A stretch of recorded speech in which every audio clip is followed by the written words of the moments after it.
I'm here on the bench today with another one of my trout slayers. This is my version of the cotton candy vampire jig. This thing catches trout. Stay tuned if you want to learn how to tie it. Size 14 jig hook, 3.3M slotted tungsten bead. You want to put that small end on the hook first.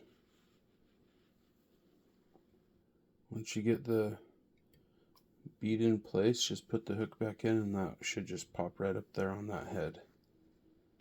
I'm using some strung marabou, 1.5 times the length of the hook. Here's my favorite thread I like to use. Start off by dressing the hook. Just put a little bit up on that collar. Wind it all the way back to about there. Trim it. We want to tie in our marabou. So we just usually start it up a little bit early, about right where that hook is. Get 2 or 3 wraps on it. You can let it get loose and play around with it. I like to get my marabou positioned so it looks right. About like that. Next we want to pull it, get some wraps in front of it, and right over it and pull it down really tight. Cut it off.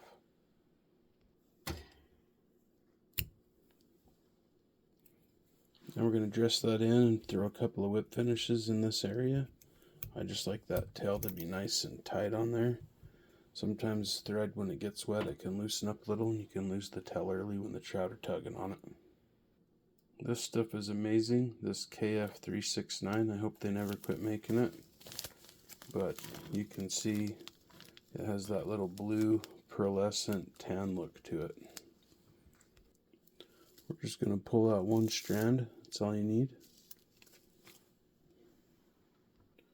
My thread's hanging in the middle of the fly, and I'm just going to take and fold that piece over so we can catch it on the thread right there. Get a couple wraps on it back to the tail, and then make sure to pinch one over to each side of the fly like that, forming a little bit of a V, and then whip finish.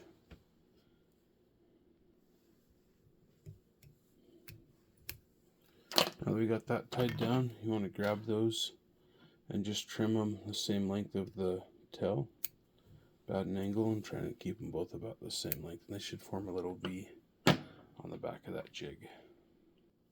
Next we're going to make a small dubbing loop, so we're just going to make just a real small one. You could split the thread on this one, but I like to actually make the dubbing loop. I just think it's better.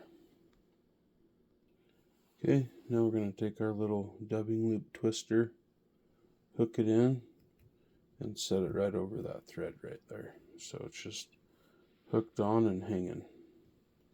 That'll keep it wide open for us. Okay, for that dubbing loop we have a really sparse black and blue mixture. I show you how to make this in one of my other videos. You could just buy something at the store that's similar, like an Arizona semi-seal, where you could go to Float Tubing on the Fly and look at that video if you want to learn how to make your custom mixture that looks just like this.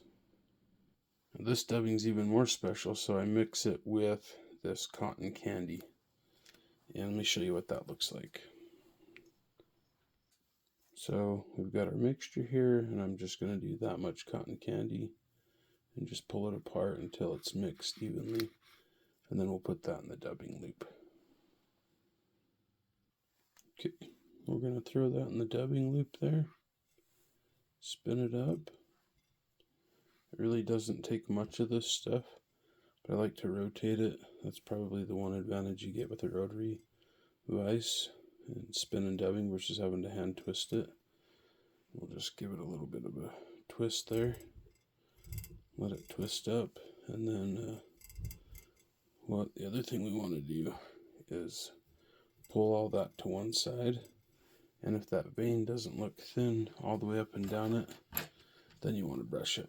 Just brush it so that that main vein looks very symmetrical. And now you can see it has that buggy look, and we'll pull it all off to one side. Now if you don't like how uneven it is, it should be tapered a little bit shorter towards the end and longer this way. You can give it a little bit of a haircut with the scissors if you want. For me, I think I hit it just right on this one, so we're going to go ahead and start twisting it up. And every rotation, just try to keep everything pulled back. Just keep pulling it back as you rotate it. Don't let anything get caught up in it. And just keep rotating it. Should have just enough back up by that head. And that's pretty much it. We're going to whip finish and cut that. So a couple in front, a couple behind, and I'll do 2 or 3 whip finishes on here. And then we need to brush it. And I want to show you what that looks like with the UV light real quick.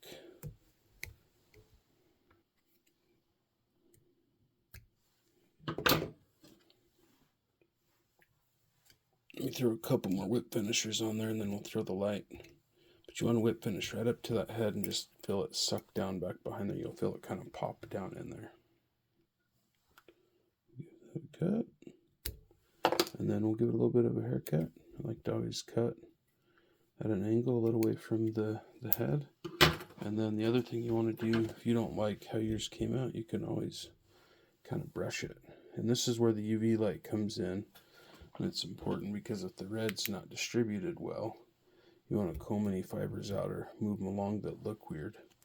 Because the fish, supposedly the young fish have these cones in their eyes.